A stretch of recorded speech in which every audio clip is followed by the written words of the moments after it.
Welcome, one and all, to the first ever iteration of the American Hotspur Podcast. My name is Jordan Fox, your host. A little bit of background on me. I am, of course, an American. I am a football fan and an avid fan of Tottenham Hotspur. I have been since my early high school days, and I wanted to start this podcast as a way to just have an open discussion about football. Here in my part of the world, there's not many people to talk to about the game that I love so much. So this is my way to get that out there in the world and show the people that there is a lot of in-depth analysis that can happen with Americans and a lot of people who really know the sport well, and I hope to represent myself in that way. In today's episode, we're going to take a look at the Tottenham Hotspur squad and look at how certain players fit in under Thomas Frank, which players may need to leave, discuss a couple of signings, and overall take a look at what the outlook is going into next season. At the end, we will have a brief segment on the Club World Cup and our European clubs making a mess of it so far. Stay tuned to find out.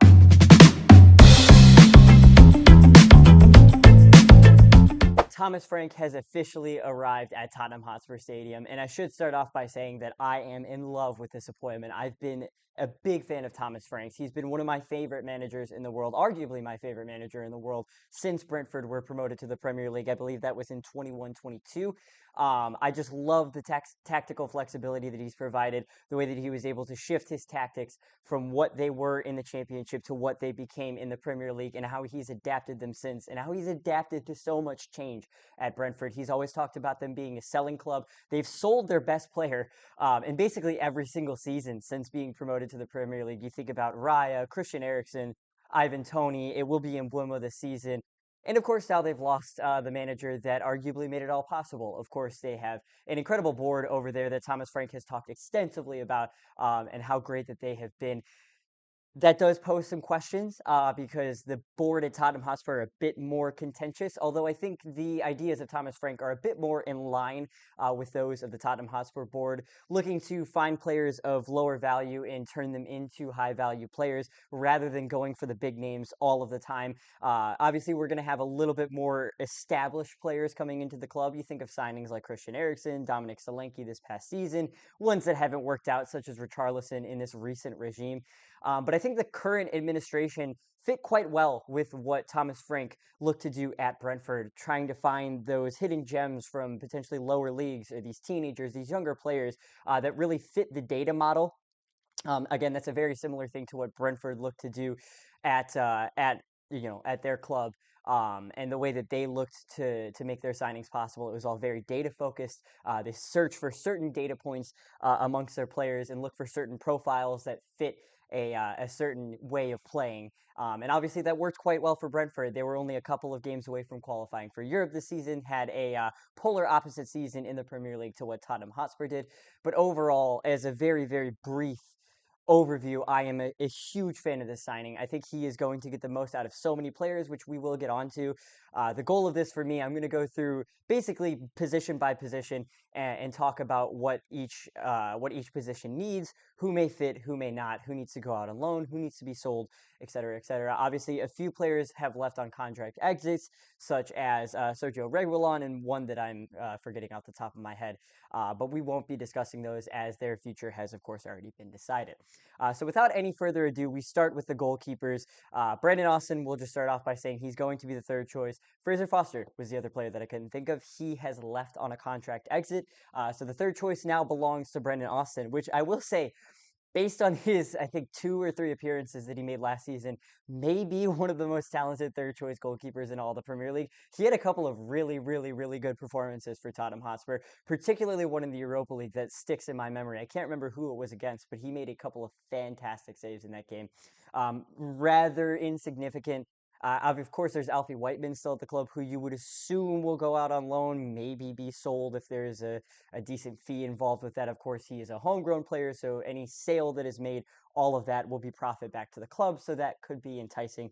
I think he's 24, 25 years old now, so there's no future at the club for him. I wouldn't doubt that he would be sold, but we won't spend too much time on essentially the fourth choice goalkeeper. Of course, Guillermo Vicario, well renowned for his shot stopping ability. I think there's no question about that. He has been known for the odd clanger here or there, but it's mostly with the ball at his feet.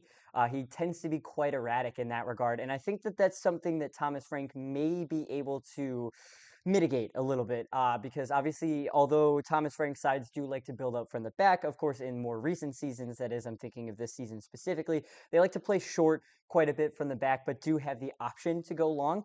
Um, they like to have their fullbacks positioned quite a bit deeper. I guess I should say if that is that Thomas Frank will maintain the same tactics that he had last season at Brentford. That's another question as well. Obviously, he is a tactically flexible manager who likes to get the most out of his players. He's not set on certain principles, as we've seen with how they've adjusted to life in the Premier League. And even this season, they weren't the same team on a game-to-game basis. There were certain games where they were up towards 70% possession and winning games. There were also games where they were down in the high 30s, low 40s, and winning games. You think of games like against Arsenal, and even against Tottenham Hotspur, the first time that we played them, and I think the second time as well. They held more possession than us. Of course, lost both of those games, but particularly in the second game against us, I think there's an argument to be made that they should have gone on to win it. Although, again, I think Vicario will see probably a lot less risky decision making that he'll have to make on the ball, the way that he would with Ange Postecoglou. It was a single pivot that Postecoglou liked to play. The center defensive midfielder tended to be quite removed from the back line. Of course, the fullbacks would invert and oftentimes were pretty far removed from the back line, which means that his passing options were super limited and often super risky. That was the game that Ange Postecoglou liked to play. High risk, sometimes high reward, but finishing 17th suggests that maybe the reward wasn't always as high as it would be on paper and what he was expecting. Overall, I think it's a wait and see type of situation. We all know Vicario is up there with the best shot stoppers in the Premier League, and I think that will be on full display. Mark Flecken in his second season at Brentford was phenomenal. I think by post shot expected goals, he was third in the league. He had the most goals prevented. He had, I think, the highest save percentage. He was up there for saves per game. Thomas Frank, of course, loves a keeper that is adept with the ball at his feet, but is first and foremost a shot stopper. And I think Vicario fits that quite well. So I think we will see probably the best out of him in this Thomas Frank iteration of Tottenham Hotspur. Anthony Kinski, it is worth saying, I think may in some cases challenge Vicario. Obviously, Vicario sat on the sidelines for, what was it, 5 to 6 weeks with an injury. Kinski came in as an emergency replacement for him. Shaky on the ball, but I think his shot stopping was really, really good. I remember in the game against Arsenal, in the towards the end of the season when Vicario was still out, he made a couple of really fine saves, and there were a couple of games towards the end of the season where he was really the only reason that we were in it. I think of the Crystal Palace game as a perfect instance of that. Before going down 1-0, we should have been 2-0 down, and we weren't, largely because of the efforts of Antonin Kinski.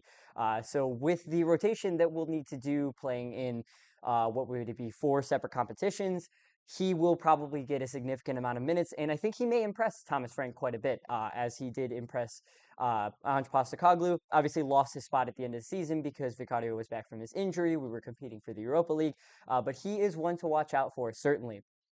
Moving on to the center backs, Kevin Danso, obviously a recent addition in terms of making that move permanent. I really, really like the signing because I think in his loan spell at the end of the season, he hardly put a foot wrong, really. Really impressed on the ball. He provides a level of aerial ability that I think nobody else in the squad can claim. It was on full display, especially when he came on in that Europa League final. He was just towering over everybody when those crosses came into the box and arguably should have scored a goal at the end of the game. I think it was a Heung-min Son free kick swung into the box that he attacked and mismanaged the header a little bit. But that's another point to be made as well. Thomas Frank, of course, Brentford sides were well known for their ability from set pieces. They scored, I think, 4 or 5 goals this season from long throw-ins, which was more than double the next closest opponent below them in terms of how many goals from throw-ins that they scored. So having that aerial threat, that aerial ability is going to be super, super significant. And of course, Thomas Frank does like to go to a back 5/back 3 at times. So having somebody like Kevin Danso, who has played in a back 5, who is incredibly adept in the air with the ball at his feet, positionally very sound, and not afraid to come out and intercept passes, make high challenges. That's something that's going to be really, really valuable, and I think he's going to be a very important rotation option as we compete in so many competitions this season. That's another point to be made about Thomas Frank, that he hasn't had to play in this many games at any point in his career, has no Champions League experience, but because of his tactical flexibility, I'm not quite as worried about it as some, but he is used to playing seasons where he's got quite a small squad, where he doesn't have to rotate as much, and he can really rely on the same group of 11 players, 12 to 13 to 15. He does like a tactical substitution here and there as he did at Brentford, but he's not going to be used to having to rotate the squad, five, six players at a time.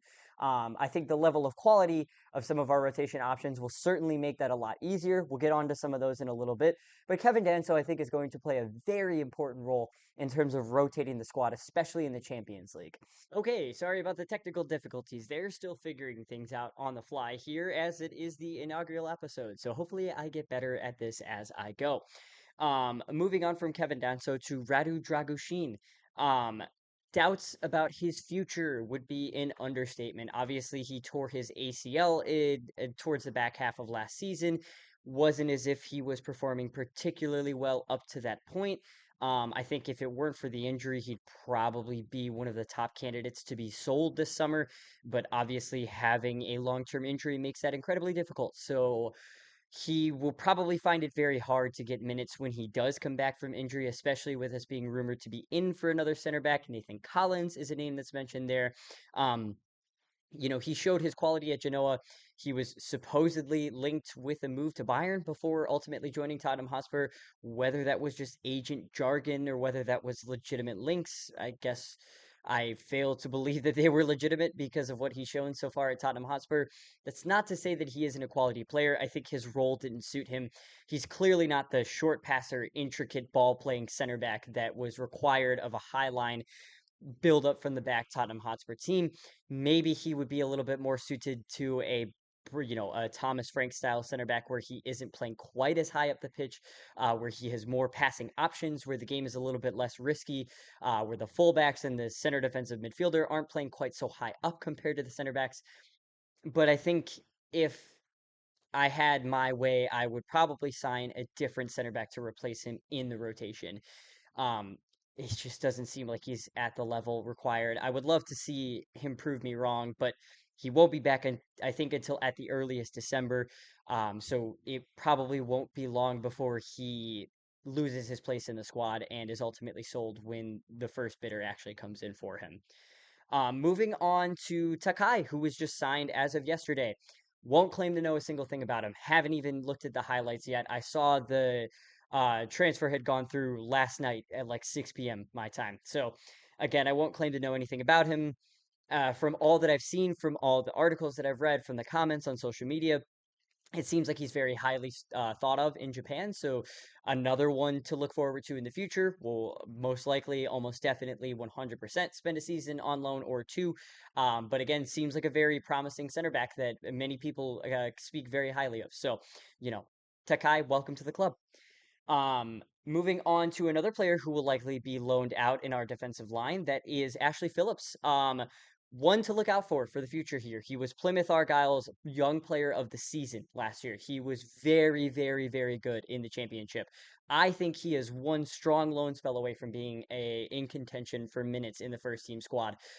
If he can replicate the form that he did at Plymouth, he's a player that I think does have a place in the first team eventually. He was signed, I think, at 17 years old as a very well-renowned center back in the EFL system, I think coming from Leeds, and he's really starting to show why he was so sought after by clubs, not just Tottenham Hotspur. And again, I think he's maybe one really good loan spell away from being a legitimate contender for rotation minutes in this squad.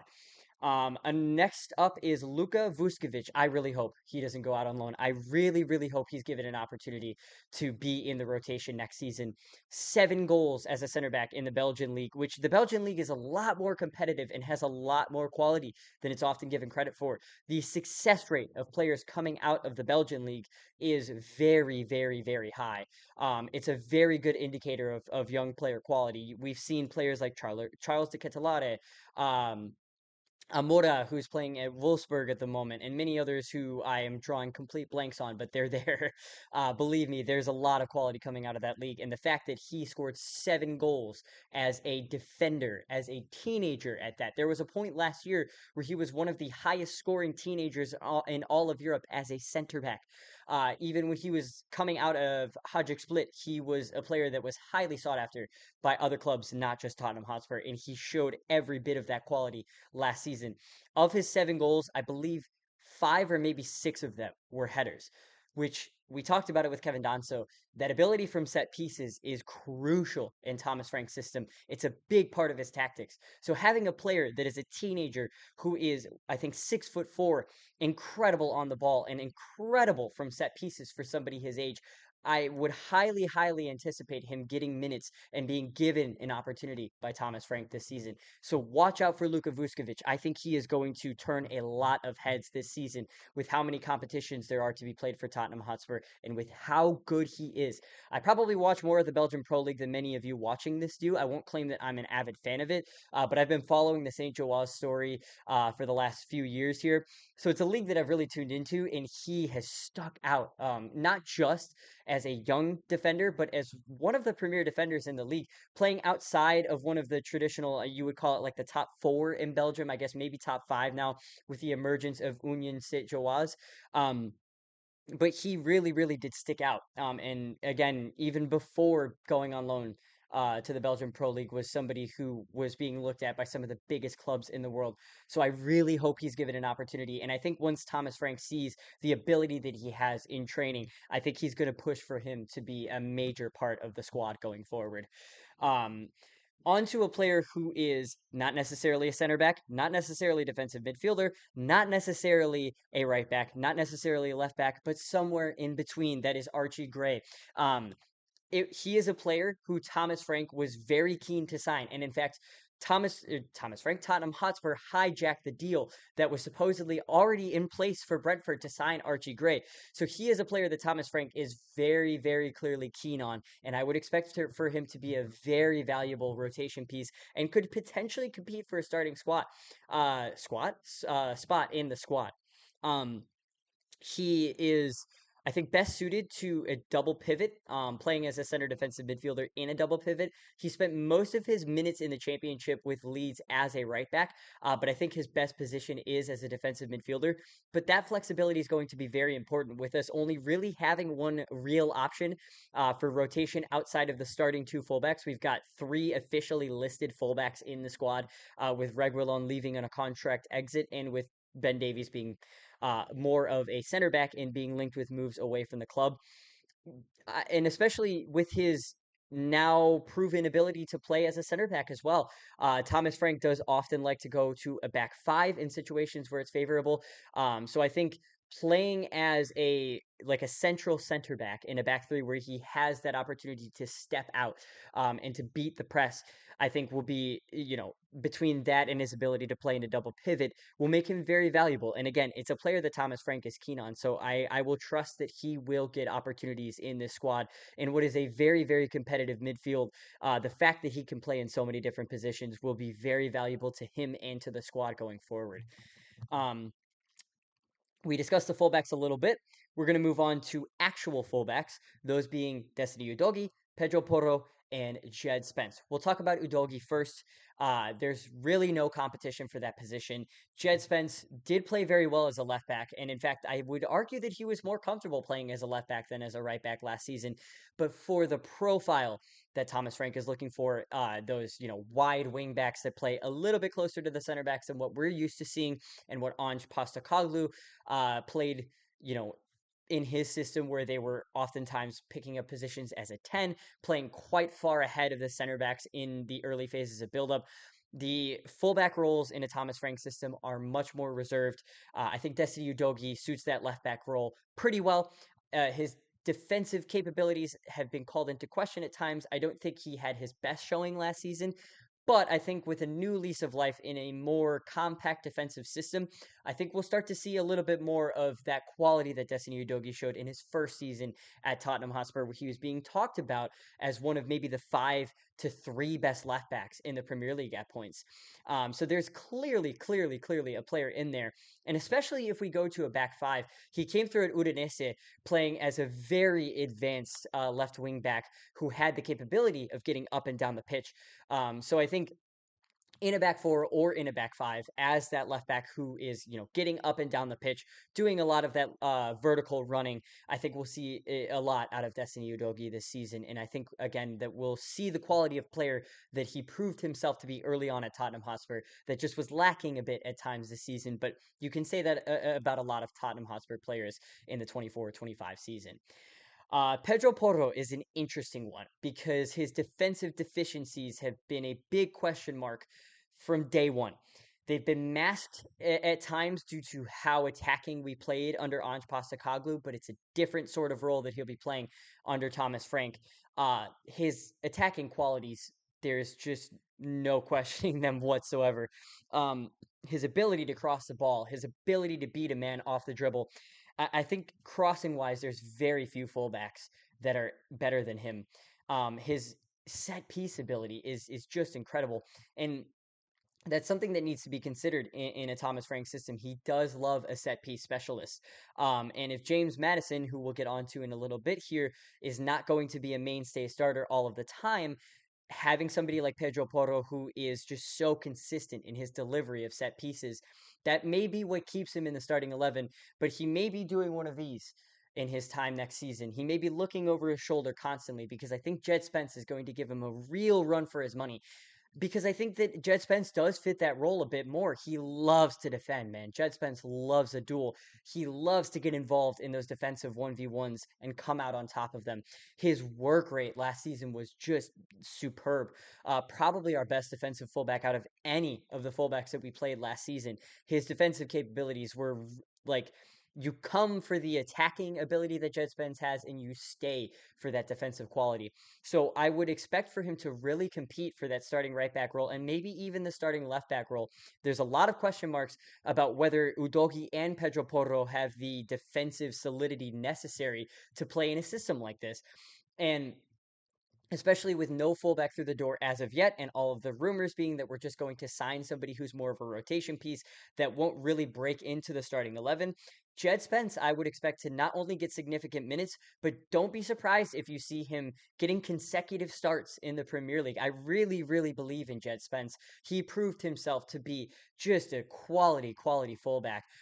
Nearly earned himself an England call-up. I think he was a little bit hard done by not to have gotten an England call-up, in fact one of our players of the season last year. And again, I think in terms of that profile of a Thomas Frank fullback who can do the dirty work in both ends of the pitch, there's a place for Jed Spence in this team. I think he will prove to be a very valuable player as he did last season. In terms of fullbacks that we may be able to sign, I haven't done too much looking into what the rumors are. I don't think there are a ton of rumors in terms of who we might sign in the fullback position as yet. One rumor that I have seen is Kyle Walker-Peters on a free transfer. I would do it. Personally, I would do it. He's familiar with the club.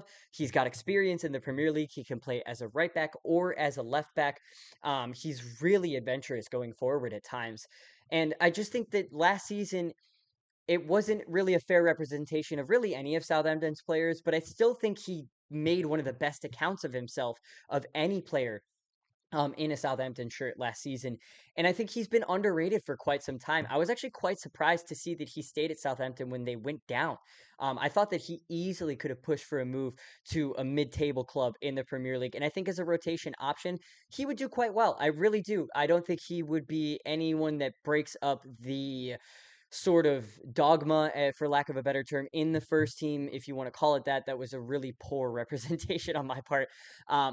He wouldn't be somebody who breaks into the first team, but I do think he's somebody that would provide valuable rotation and valuable experience. He has those leadership qualities. He's even played as a center back in a back three for Southampton in the past, which again, these are things that need to be considered with the tactical flexibility that Thomas Frank likes to have at his disposal. Having a player who he himself has played basically everywhere across a back four and a back five, it could work. I think that it would be a good signing. He would mean that if we sign somebody like him, he'd come in on a free, probably won't ask for ridiculous wages, and would make us flexible in terms of making more signings going forward. So I don't hate it. I would genuinely do it if it's an option that's on the table.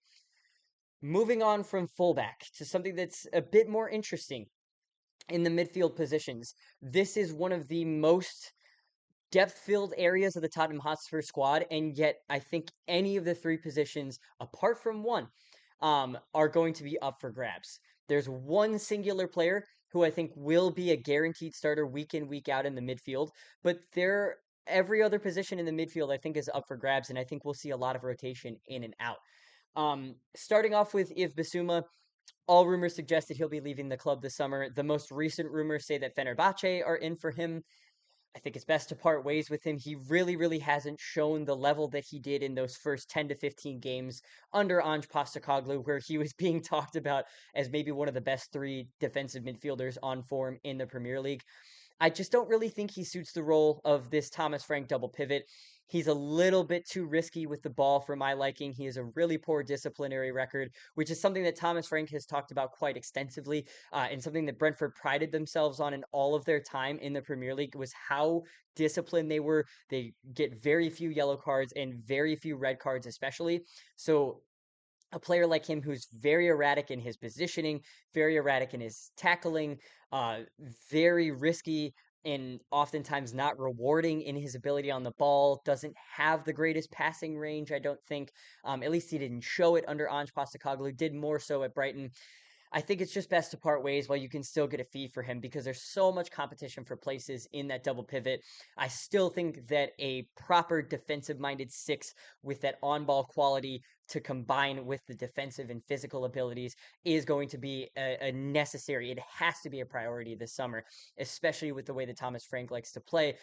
Christian Norgard has played practically every single minute of Premier League football since coming up with Brentford, and there isn't a player of that quality, or at least of that profile in the squad currently. I think Christian Norgard is generally one of the most underrated players in the Premier League, so much better than he ever gets credit for.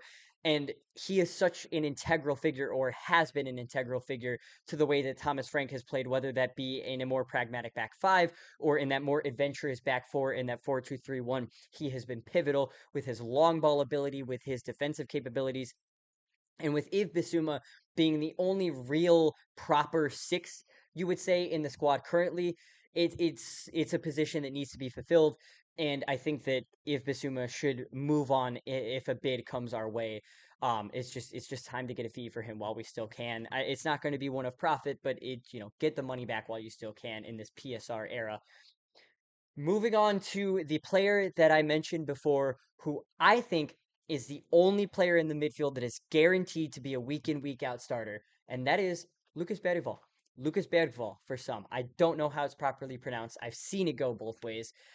I think Bergvall is going to be the one who makes that double pivot his own. I think he's going to be the one that starts week in and week out, and that is because he has that combination of physicality, of luxury, technical ability, of being really adept in all thirds of the pitch, being able to link the play in all areas of the field, and just his decision making, his pure quality for somebody of his age.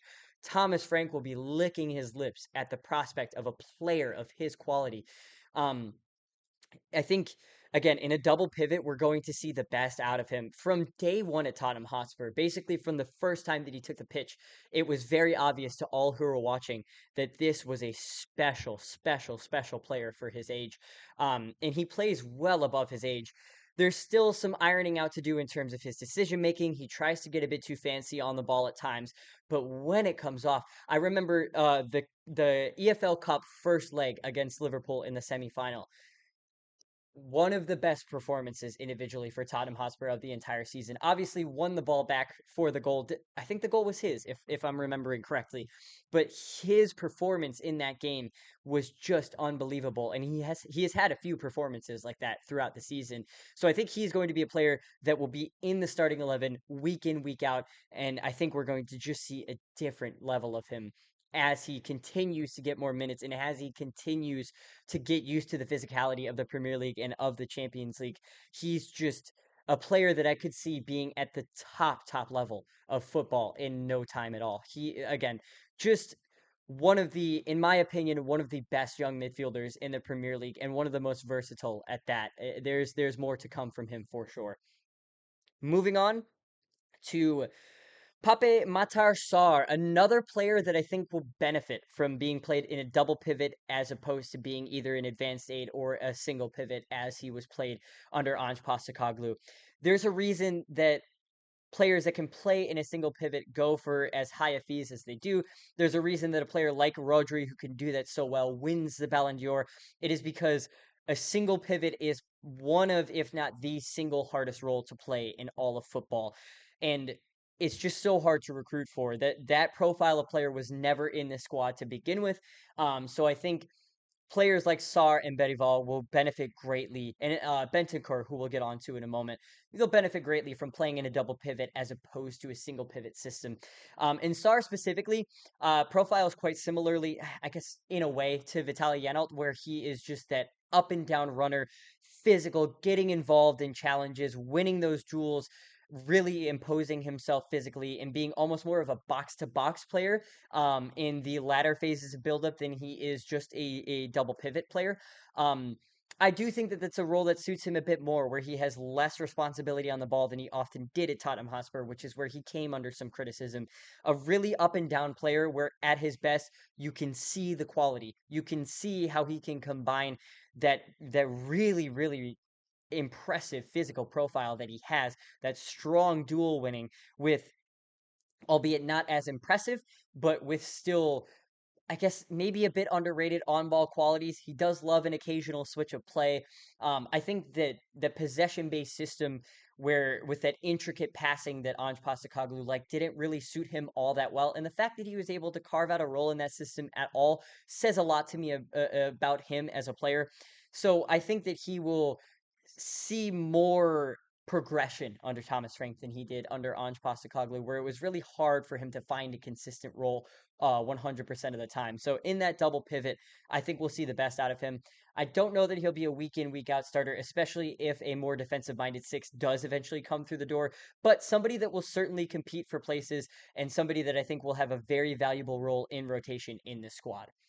To the aforementioned Bentancur, he's just a player that I think is so criminally underrated. I think, especially outside of Tottenham Hotspur fans. He was playing as a single pivot at times under Ange Postecoglou because Ibisuma was so out of form. It's not a role that suits him all that well. Sorry about my cats knocking random things over. It's not a role that suits him all that well. And I think playing in a double pivot, like I've been saying about all of our midfielders, will suit him quite a bit more, where he has less of that defensive responsibility. That being said, he is prone to the occasional lapse in concentration defensively. He doesn't always have the most confident ball winning ability defensively. But you've seen, if you watch South American football or international football, that is, for Uruguay, he is consistently one of, if not their best player when he's playing alongside Manuel Ugarte, who does the dirty work defensively. Just so confident on the ball, so smart and so good in his decision making, his ability to drive the ball forward, those intricate little touches in tight spaces. I think he is of a much higher quality than he is often given credit for. He is really a luxury midfielder. And I think in terms of progressing the ball forward on the counter attack, the way that Thomas Frank sides like to do, I think he's going to be really important in that role. And I think you could see him getting a lot more plaudits for how high quality of a midfielder he is. I'm telling you, he is a player that I just absolutely refuse to give up on, because I think at his best, he has so much quality and he's so much better than he's often given credit for. In that second season under Antonio Conte, apart from Harry Kane, he was our best player that season. He made that midfield work when it just had no business doing so. Before he tore his ACL against Leicester, I think in the last, what was it, 10 games of the season, he was absolutely incredible. And again, I'm begging you guys not to give up on Rodrigo Bentancur, because I think that he will play a pivotal role.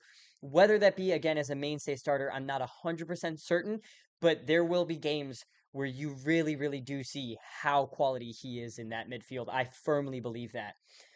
On to some of the transfer targets that I have listed. Recent rumors suggest that there is interest in Palinha. Hasn't exactly worked out for him at Bayern, has it? He was somebody who got significant minutes under Thomas Tuchel, but then when Vincent Kompany came in, he likes somebody who has a bit more of that technical ability on the ball. Paulinho doesn't exactly fit that. I think if the fee is cheap, I don't see why not. In terms of ball winning ability in the Premier League when he played for Fulham, literally nobody came close to him. In terms of tackles and interceptions, he was tier above every other player in the Premier League. And that is something that I think could be very valuable. Although I have my reservations about his technical ability. A lot of people think of Brentford as this side that have just a bunch of physical ball winning players that do the nitty gritty. But Christian Norgard, who I keep talking about, is a lot more than just that. Yes, he is a very good tackler. He is incredible without the ball. But what makes Christian Norgard so special and what made him a week in, week out starter literally every single game was the fact that he combined that with the ability to play those long balls, with that ability to get Brentford out of tough situations and break the press in the midfield and to be very positionally sound. And just knowing where to be on the pitch. I don't think Paulinho has that with the ball at his feet. Again, if the fee is cheap, he's a player that has qualities that I think Thomas Frank can get a lot out of. I've mentioned it before that a lot of what Thomas Frank does isn't about specific tactical principles, it's about getting the most out of his players at his disposal. That said, all of his previous iterations of a midfield have a couple of pretty good technical players, and I just don't think Paulinho is that. So if it's a cheap fee, I say do it just because, again, the quality is clearly there in some aspects of the game. But I think if he's going to be an expensive signing, I don't think it's worth it because I don't think he fits the profile that we should be looking for. Another player that's been rumored for that sixth position is Adam Wharton. Superb quality with the ball at his feet and an integral part to what was a very fun and special Crystal Palace team, the FA Cup winning Crystal Palace team. With that said, he's got, I think, the opposite problem in this system that Paulinho would have. If we're going for a defensive minded six, I don't really think Adam Wharton fits that. He's consistently played next to a more defensive minded midfielder, whether that's Will Hughes, whether that's Jefferson Lerma. In an ideal world, if he's fit, that would be Czech Doucouré. So the idea being that he's always played next to somebody who does the dirty work defensively. Not that all Crystal Palace players don't do that. I'm not saying that he's weak defensively, but he wouldn't be that out and out defensive midfielder with the additional on ball quality that I'm referring to that Thomas Frank really would prefer to have, I think, in an ideal system for him. And plus, I think he's going to be a bit more expensive than he's worth this summer. Just because obviously they're coming off of the qualification for the Europa League. So that automatically is going to make any player coming out of Crystal Palace significantly more expensive, unless it's a Mark Gahey where his contract is running down. Um, and there's also rumors of the aforementioned Mark Gahey leaving. There's rumors of Eze leaving. With those things in mind, I think he would maybe be a bit more expensive than I'd be willing to pay for him. If we're going to sign him, I'd wait until next season because it doesn't sound like there's a ton of suitors for him this particular summer. Manchester United don't really have the finances to make it happen at the moment, and they're clearly prioritizing attack more so. There's more pressing matters for them than signing a defensive midfielder. Arsenal have already got their defensive midfielders. He doesn't seem to be a priority for Manchester City or Chelsea or any of these other big clubs. So I think he'll still be there next summer. And I think it makes more sense to do a deal like that in the following summer than it does right now, where I think he'll be too expensive for what he's really worth when he doesn't necessarily fit the tactical profile that we need at the moment. That's not to say, again, that he's not a fantastic player and will probably be a mainstay in the English national team going forward. It's just that I don't think we should do it right now when he's not exactly what we need. Um, Moving on to the player, I'm working on a video right now where I go over one signing for each Premier League club, and I'll spoil it for you for the Tottenham Hotspur aspect of that. I think Tottenham Hotspur need to sign Felix Nemecha, or Nmecha. I'm not sure 100% how it's pronounced, but I've seen a lot of him at Borussia Dortmund. Pure, pure quality. With his physical profile, he's just a towering defensive midfielder at 6'3", tackling ability to boot. His lankiness, I guess I would call it, his ability to cover ground in combination with his strength in the duel, loves to drive the ball forward, will oftentimes pop up on the edge of the area for shooting opportunities. And What draws me to him specifically in regards to how he may fit into a Thomas Frank system is that he's got very similar long ball abilities to somebody like Christian Norgard. I think when you compare the numbers, they are very similar players overall. And in a Dortmund team that up until the end of last season was extremely poor, he was one of the few players that really stuck out to me week in and week out. He did something consistently that impressed me. I think also in a back three, he may be able to fill in at center back just because of the physical profile that he has. But that if I could pick out a player, if I could pick one player to sign in this summer, it would be Felix Nemecha. Do your homework on him because I am so solidly convinced that he will be at one of the world's biggest clubs in no time. And I think this would be a great opportunity for Tottenham Hotspur to get in a player that is just to me a perfect tactical fit for Thomas Frank. Now that we've moved into the defensive midfield area, let's move a bit forward up the pitch into the attacking midfield zone. This is an area of the pitch under Thomas Frank that, as James Lawrence Alcott pointed out in a short that I watched on YouTube, um, it's a bit misrepresented. And I've been thinking about this a lot since we appointed Thomas Frank. A lot of people have been suggesting that James Maddison is the obvious fit for that position, but I don't necessarily agree with that. When you look at how Damsgaard played and what made him so successful under Thomas Frank last season, when he really came into his own, of course, it was that technical ability, that final ball ability, that ability to create chances on the counterattack and to be an incredible decision maker, to drop deep at times, to facilitate the buildup, to provide that option with that, that little bounce pass to spring forward the attack and make those quick, intricate passes to help with those wide overloads. Those all do sound like things that James Maddison can do quite well, but what that misses out on is the physical aspect. In terms of distance covered, in terms of sprints completed, one of the things that Thomas Frank loved about Mikkel Damsgaard was his off-ball work rate, his ability to get involved in duels, his ability to get involved in the tackle at times, to make interceptions high up the pitch, and to come into deeper areas in defense when the situation required it tactically. That is something that James Maddison, I don't think, is suited for. With all of those qualities in mind that I just listed, I think Dejan Kulusevski is an ideal tactical fit, and I would be extremely surprised if he is not the week in, week out starter for the number 10 role. I'm not sure if he'll be available for the start of the season. I don't know how extensive that injury is that he currently has. I know he was walking on crutches to receive his medal in the Europa League final, so that's not a good sign. But when he does become fit, um, I think back to the EFL Cup win over Manchester City and how he played in that game. Tottenham Hotspur in that game went to a more counter-attacking approach, and what Dejan Kulusevski did in that game was he played quite close to the striker, and he drifted across the upper part of the pitch in the final third, came deeper when he had to, and played extremely physical, pressed high without the ball. This is something that Dejan Kulusevski always does, but if you want to see a performance that speaks to his ability to fit into Thomas Frank's system, look at the performance that he had against Manchester City in the EFL Cup.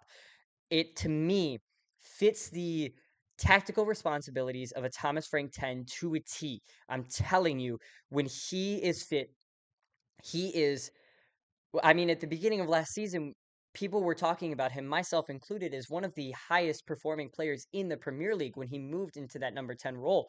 So we are talking about a player that, at his best, is a high quality attacking midfielder, and not just because of how smart he is with the ball, his ability to carry the ball, his ability to play the final pass, but also because of how hard he works without the ball, how he's able to press high and really make life difficult for players on the ball, his ability to come back in defense when the situation requires it, and just this raw strength that he has with and without the ball. When he becomes fit, I would expect to see him as the main number 10 in the system.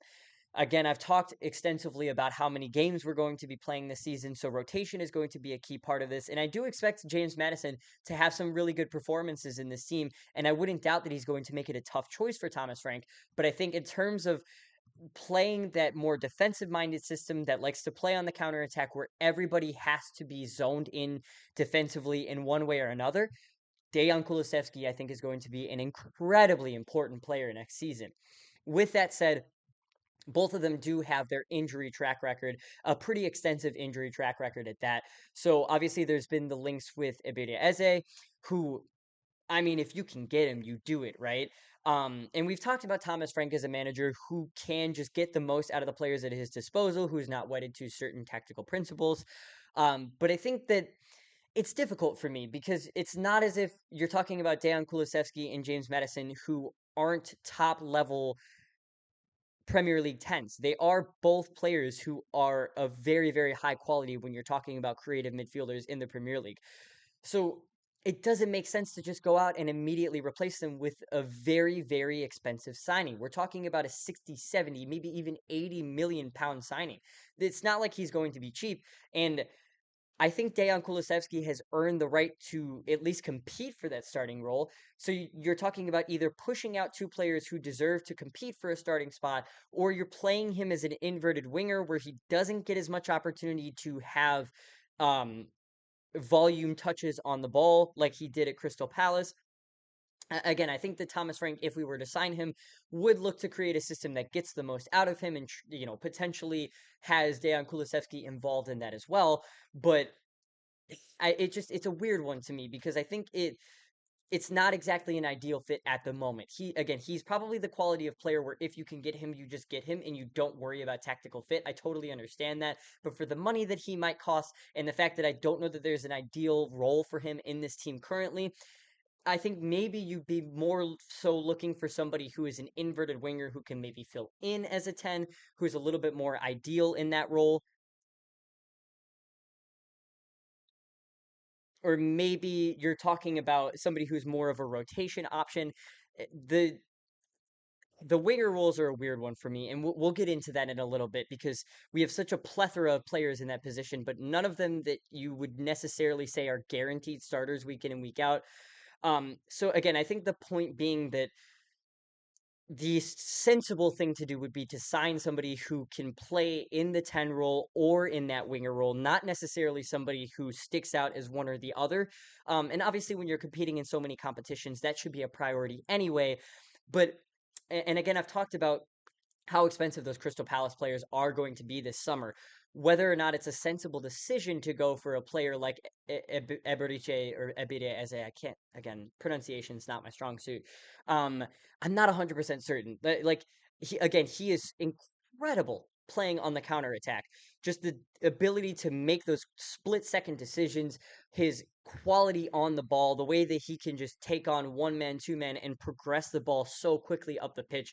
That relationship that he had with Mateta last season was oh my god, it was so fun to watch. So again, I think that there are elements of his game that speak to being able to play in a system like this, but there's not an ideal role for him in the squad currently. So it's a very, very difficult decision for me because of the price that he would cost. Um, Moving on now to the wingers. Like I said before, this is such a weird one for me because there's so many players in this position, but I don't think really any of them are guaranteed to start. I don't know that any of them have stuck out as players that just have to be in the starting 11 every week. We'll start off with Matisse Tell because obviously his loan move was made permanent for a fee of I think 35 million pounds. I think that we are yet to see the best of him. And I think that the role of inverted winger or potentially as a striker does suit him quite well. When he came through at Bayern Munich under Hansi Flick, he did play in more of that inverted winger role. That's where he got the best service, where he was getting the most opportunities on goal. He was playing a little bit closer to the penalty box, and his chances were coming from much closer. Under Ange Postecoglou, he was asked to play as a touchline winger. He was asked to have a lot of responsibility in terms of creating chances and in terms of beating a man one-on-one that I don't know necessarily suited him. And he came in at a time where so many of our players were injured and he wasn't getting any service. There were so many times where the ball would come forward to him and he'd basically be taking on three players at a time and waiting for somebody to arrive in the box. And again, that's just not an ideal role for anybody, especially a teenager in a position or not necessarily in a position, but in a role that isn't on paper best suited for him. But I think this season, with either the left wing or right wing positions being those more inverted roles where he'll be playing closer to the striker, being able to link up with those 1-2s more often, and his flexibility to play across the forward line, I could see him being a very important player and eventually making himself a mainstay in the starting 11. There's clearly a very high quality player in there. There's a reason that Tottenham Hotspur had to compete with Arsenal and Chelsea for his signature, and many people thought that he would sign for two of the more premier clubs in the Premier League in Arsenal and in Chelsea. So he's a player that we've yet to see the best out of. I want to wait and see on him because I've seen the quality that he possesses, and I don't want to count him out just yet. I think that, again, he'll be playing in a role that is much more suited to his abilities this season. And I do believe that Thomas Frank will get the most out of him. I think he's a somewhat similar profile to Kevin Schade, who this season had, I think, what was it, 11 goals and 4 assists in the Premier League this season. If you could get that kind of output out of Matisse Tell this season, I think that'd be a very, very successful season for, again, a teenager in his first full season in the Premier League. I think fans need to tamper their expectations at times. This is one for the future where I don't know that I don't even know that this season he'll justify his fee, but as time goes on, I think that fee will look smaller and smaller for the quality that he possesses.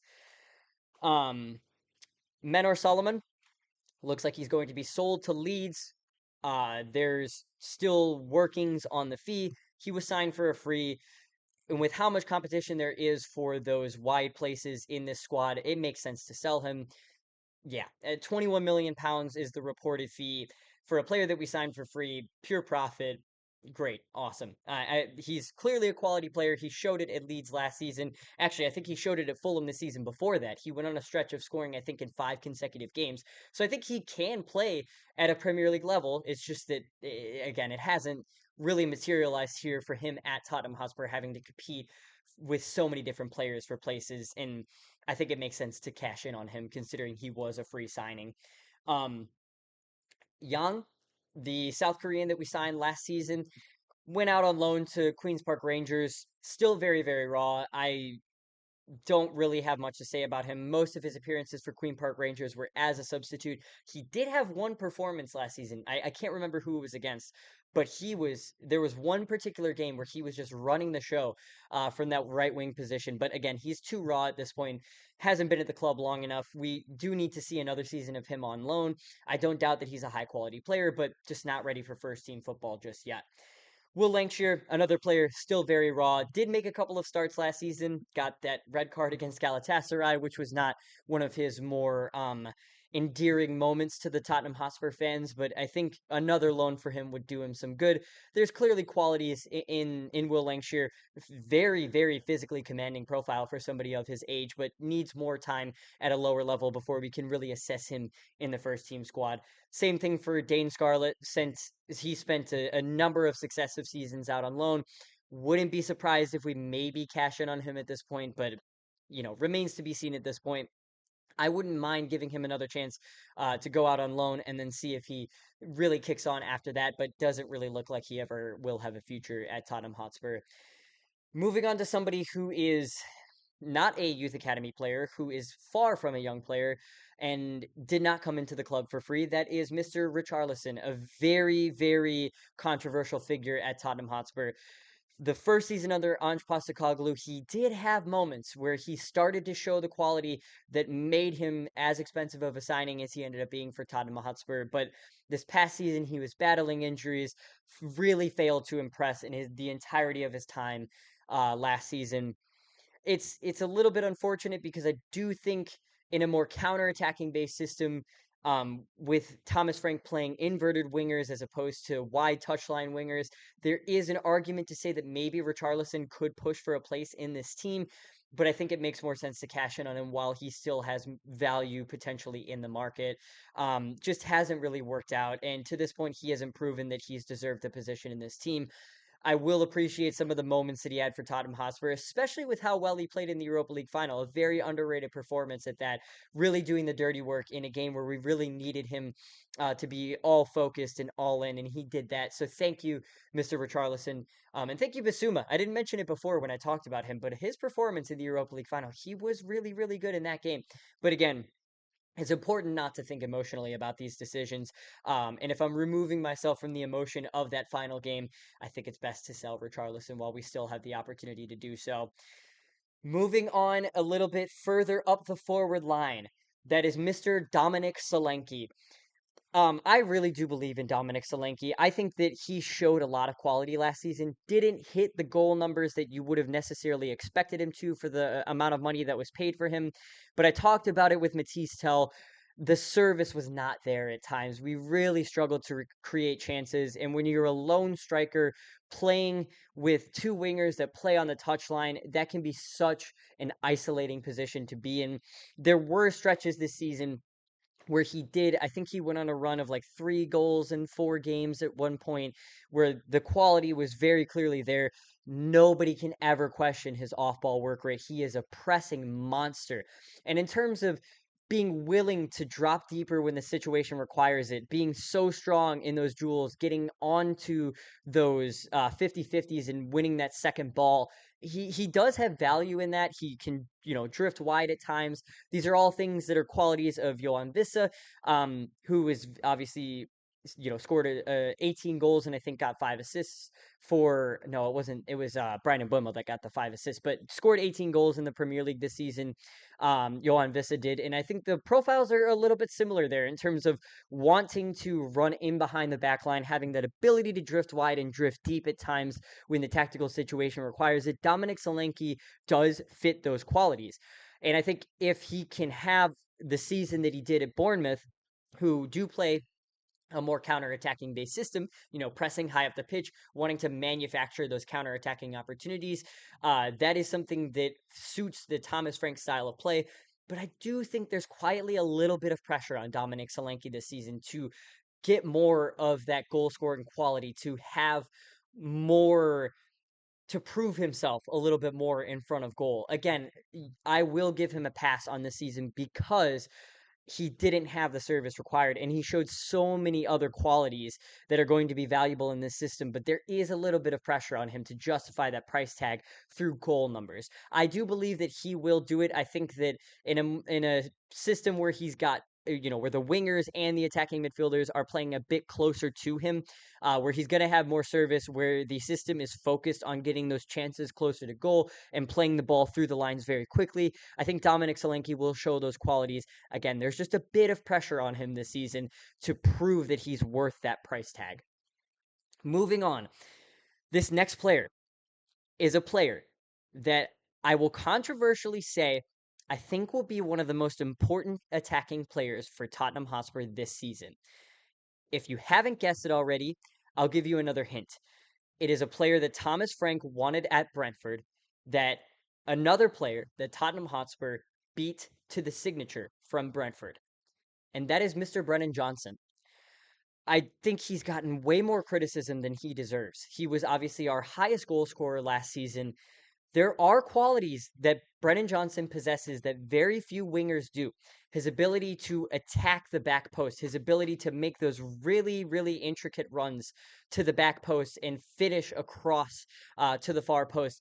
These are all things that Thomas Frank asks of his wingers. These are things that you saw from Brian Mbeumo, obviously to a much higher extent, but one of the things that is key to Thomas Frank's systems, or was key to Thomas Frank's system under or at Brentford last season, was that overload of the back post. You would oftentimes see the player that had the ball on the edge of the 18-yard box or on the wing would have 3 players positioned at the back post, almost right next to one another. And I think Brennan Johnson in those positions, whether it be attacking the cross itself or getting on the rebound and making those smart runs where he disguises himself and finds that yard of space, or whether that be running in behind and just using his raw pace to get around the back line. Brennan Johnson will be a player that I think Thomas Frank will really, really like the sight of. And I think the qualities that he possesses will be invaluable to this system.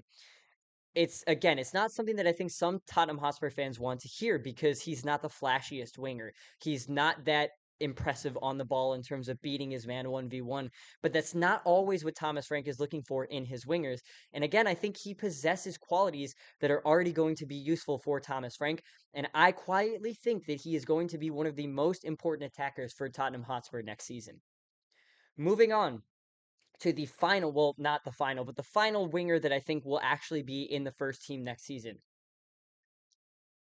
That is Mr. Wilson Audibert. Really impressed me at points last season. I think there was one game in particular against Newcastle where he was one of our, if not our most impressive attacking player. Scored a goal in the Europa League. I believe that was it against AZ? But again, another really impressive performance from him. I would expect that he is an important rotation piece. Um, Again, showed some really impressive qualities. Super, super fast. Really good at being direct when he gets on the ball, wanting, just having that desire to beat his man every single time the ball is at his feet. I think Thomas Frank will be very impressed by the ability that he possesses for somebody his age. And I think he's improved as he's gotten more opportunities at Tottenham Hotspur, and I would expect that to continue into next season. Mikey Moore, another player that I think would benefit from a loan. It's tough for me because there were a couple of performances from Mikey Moore last season where you really saw where all the hype was coming from when he was coming out of the academy. But I think he needs to go somewhere where he's going to get consistent first team opportunities. And with how many options we have at winger, with likely another winger coming in this season, I don't think this is the best time for him to try and compete for places. I'd much rather see him go on loan to maybe the championship or even maybe to somewhere like the Bundesliga where he will not necessarily be a starter, but will get more consistent minutes. I think a loan would benefit him, and I think that's probably what the club are going to look to do this season. Um, and finally, we get on to the most difficult talking point, arguably of the entire summer for Tottenham Hotspur, and that is Mr. Heung-min Son. Um, Basically, as soon as the final whistle blew, after the Europa League final, rumors began circling that Heung-min Son was more willing to leave than he has ever been, and the club are more willing to listen to offers than they have ever been. There was, I think, a piece of lazy journalism that stated that Thomas Frank didn't see him in his plans and he was going to push to sell him. But this was before Thomas Frank had even stepped onto the training pitch, so I don't think that that's accurate. But the rumors of him potentially leaving do seem to be very strong. And obviously, there have been signs of decline for him for the last few seasons. It's not as if this is a sudden thing. Even coming on in the Europa League final, he just looks so off the pace. He's clearly lost the art of pace. He's lost that ability to beat his man. The finishing isn't where it used to be.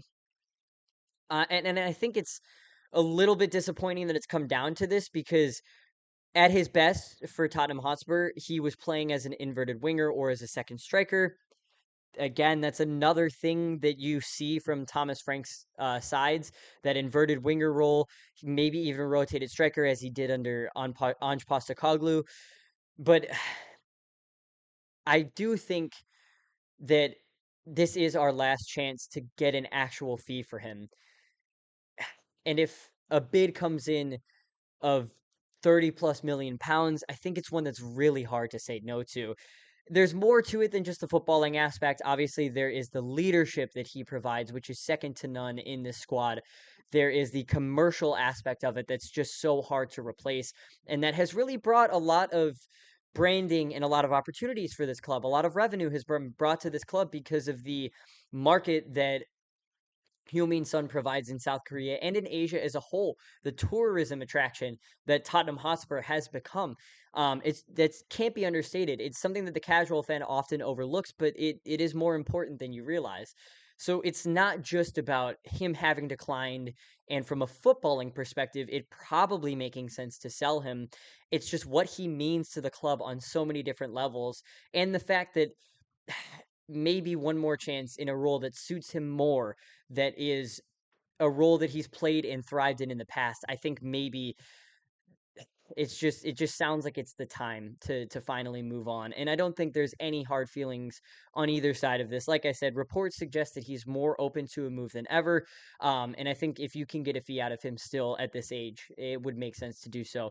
And to make an actual point out of this, I don't think I'd be upset either way, whether he stays or whether he goes. I think I'll be satisfied with it, if we get a decent fee for him. That is. Now, I will in this put out there, as I've said before, we need to sign a winger. I think that none of the wingers in the squad currently are necessarily mainstays. Funnily enough, I think Brennan Johnson is the only one that has a legitimate case for being a week in, week out starter in this squad.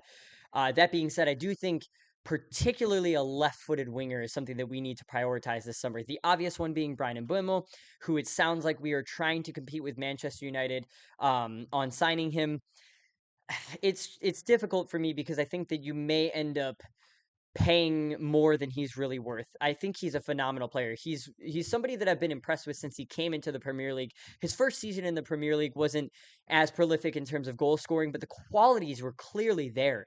He hit the woodwork more times than any other player in the Premier League, underperformed his XG by more than any other player in the Premier League in his first season. So it wasn't a matter of, is he good enough? Is he getting himself into the right positions? Is he going to eventually be able to become that elite finisher at the top level as an inverted winger or as a second striker? He could. Very clearly, that was something that he was capable of all along, to the point where this season he was one of the highest overperformers of expected goals in the Premier League. The catalog of goals that he had this season was unbelievable. Um, just his just his versatility across the front line to play as a striker in a a front two system, which Thomas Frank will utilize from time to time, and his combination of to the ability to play that final ball. I think he got 5 or 6 assists on top of his 20 goals this season, competing for the Golden Boot. He's obviously a player that makes sense with the Premier League experience. He's improved season on season, approaching his prime. It seems like a low risk signing overall, but I'm not a fan of overpaying for a player simply because the opportunity is there. I think if the bid becomes too high for Manchester United, you walk away from it. Simply put, it's not as if he's a player who's 22, 23 years old, where if you overpay now, he may justify that fee later. It is very likely that he has shown the best of him already. Not to say that he's going to decline. It's just that he's probably the highest level he's ever going to be. So I don't know that it necessarily makes sense to overpay for him a great deal, if it becomes down to a bidding war between us and Manchester United. Um, Overall, in terms of going into next season, my controversial opinion is that I don't think we actually need to do a ton of business this summer. Obviously, there are some key roles that we need to fulfill, those being backup fullback, some form of a winger or attacking midfielder, preferably somebody who can fill in as both, maybe a backup striker, although I think Matisse Tell will prove to fill in that role quite well, a backup center back. And I think the most important role that we need to fill this summer in the starting 11 is going to be a defensive minded six. I think that is something that we need to get done now.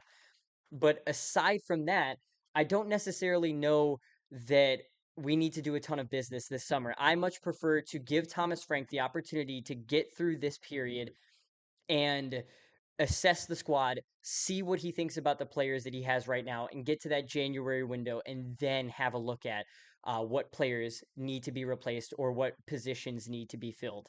So I know that that's disappointing to hear from a Tottenham Hotspur team that has been known for not making many signings. It sounds like a Daniel Levy cop out to just say that we don't need to make that many signings, but I genuinely believe that. I think there's so much quality in the squad already that hasn't been able to show the best of themselves, and I think we need to give Thomas Frank the opportunity to really get a look at the players that are currently in the squad and try and get the most out of them before we start to think about replacing them and potentially have this awkward situation where there's a player that has already proved themselves that maybe the signing that comes in for them didn't exactly hit the mark. I'd much rather know for certain what positions we need to fill rather than speculating about players that may already be good enough to compete and to be a mainstay in the starting 11.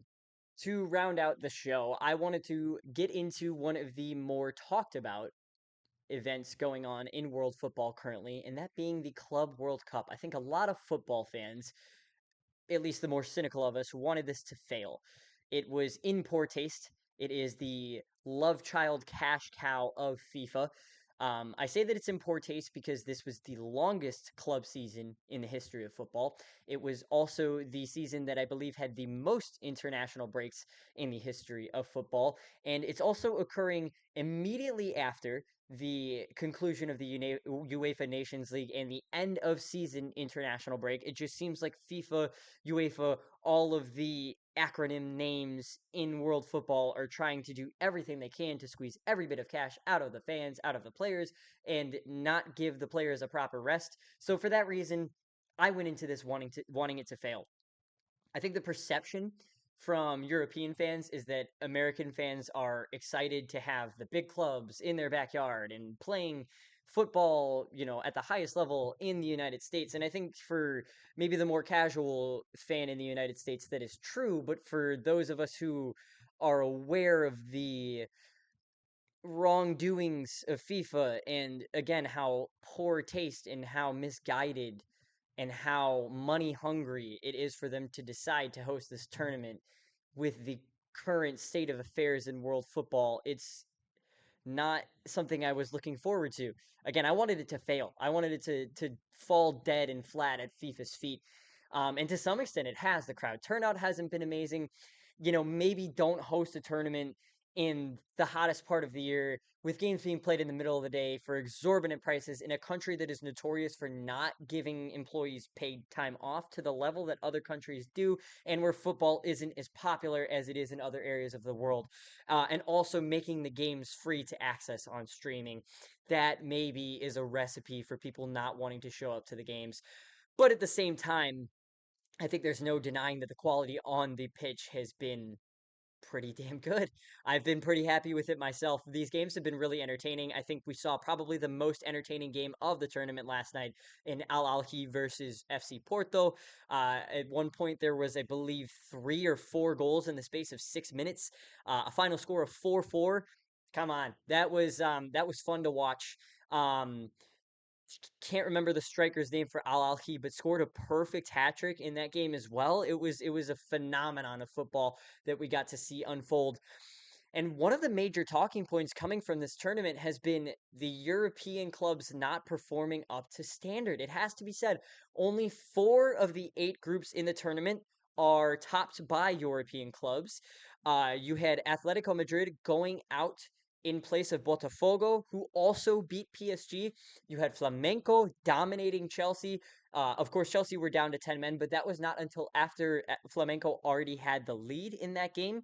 Inter Miami qualifying over FC Porto, having beaten them in their game against them. Monterrey held Inter to a 0-0 draw. Sorry, 1-1 draw rather. There was the Al Hilal draw with Real Madrid, with the Fede Valverde miss at the end of that. Which a sub point of this is that Madrid have not been overly impressive under Xabi Alonso so far. I don't want to be too critical of that. Obviously, he's been in the job for a total of like a week and 2 games essentially. So there's not much to read into there, and obviously Kylian Mbappe not being available, whatever. But it does speak to the fact that even if they're not always winning, the non-European clubs are really giving the European clubs a run for their money. The European champions lost to the South American champions. Um, you know, there's a point to be made that Borussia Dortmund were lucky not to have lost either of the games that they played against non-European clubs. It's been a really entertaining tournament, not even just for the non-European to European upsets, but also the one that just occurred as I was recording this. Benfica beating Bayern Munich, that is a European to European upset. Yeah, I think it's fair to say that what FIFA wanted this to be, it really has been so far. It seems like it's there for anybody to win at this point. Um, Another subplot of this is that if Inter Miami had not made it out of their group, every single MLS team in the tournament would not only have gone out in the group phase, but it looks like Inter Miami will be the only one of the three MLS teams to have won a game at the tournament. So from the American perspective, this has been a little bit of a disaster. But for everybody else involved, I think some of the African teams, particularly Sundowns, I was really impressed with them in their 1-0 win over the South Korean team that they played, whose name I can't remember, and particularly impressed with them against Dortmund. As I said, Dortmund were incredibly lucky, not only to have won, but to not have lost in that game. I thought Sundowns were overall the better team. They just lacked the individual quality to get the job done. But again, I think overall, hi, say hi to the cat. Um, I think overall this tournament has been what FIFA wanted it to be, unfortunately. And it's given us great entertainment thus far. But my cat's getting a little bit antsy here, so I think that's all I'm going to have time for. If you've made it to this point in the podcast, be sure to leave a like, subscribe, give it 5 stars, do all the stuff. Follow me on socials. That'll be it for now. I hope you all have a fantastic day.